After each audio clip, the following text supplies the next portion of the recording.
Hi, I am Major Dogdog, 21 years old from Tacloban City, and I am a PhD student of Bachelor of Science in Marine Engineering. False doctrines are teachings or belief which takes away or contradicts the doctrines in God's words. One of the faulty doctrines I know from a specific religion is the prosperity gospel, or also known as health and wealth gospel, or the saying name it, claim it, which is it also teaches about the only God we know. But at some point, it also teaches that when you give money, donations, or something valuable to these churches, religious leaders or ministers, you should expect that you will be financially prosperous and become healthy in life. In prosperity gospel, it teaches the idea that those who are wealthy and healthy in life are in the plan of God, and those who experiences poverty and illness are viewed as curses that can be broken by grace and faith. Well, there's nothing wrong with giving donations, giving money, especially to the ones who are in need. But it is the idea that some people give or provide because they are expecting something in return, which is the reward of health and wealth prosperity given from the God they set. Not because they give and provide unconditionally, from the heart and the willingness to offer. People who are believers from the prosperity gospel and teaches these doctrines believe that you will get healthy and financially stable by God's will. They believe for the things they will get from God, but not for who He is. Now, why is this believed to be a false doctrine by this religion?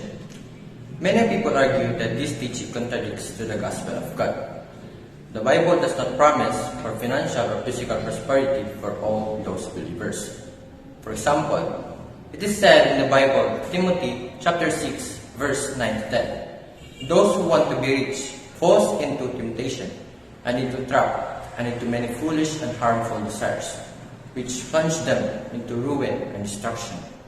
For the love of money is the root of all evils." See, it is the opposite.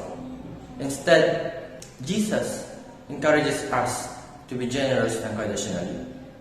The focus is more on the heart and our willingness to give and provide rather than to expect what will be returned. He teaches us to focus on spiritual wealth and trusting to God's will, given for us even in suffering.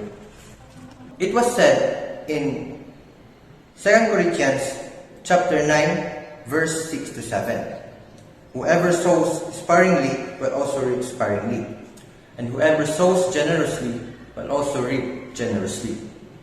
Each man should give what he has decided in his heart to give, not reluctantly or under compulsion, for God loves a cheerful giver."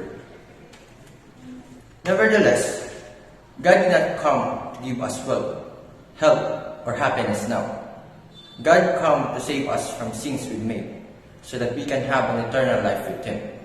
It was said in Philippians chapter 4, verse 11, "I am not saying this because I am in need, for I have learned to be content in whatever state I am."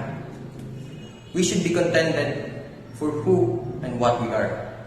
But that doesn't mean we should just be sticking to what we are right now, but to strive and to have a good life and become the version for who we can be in God's plan.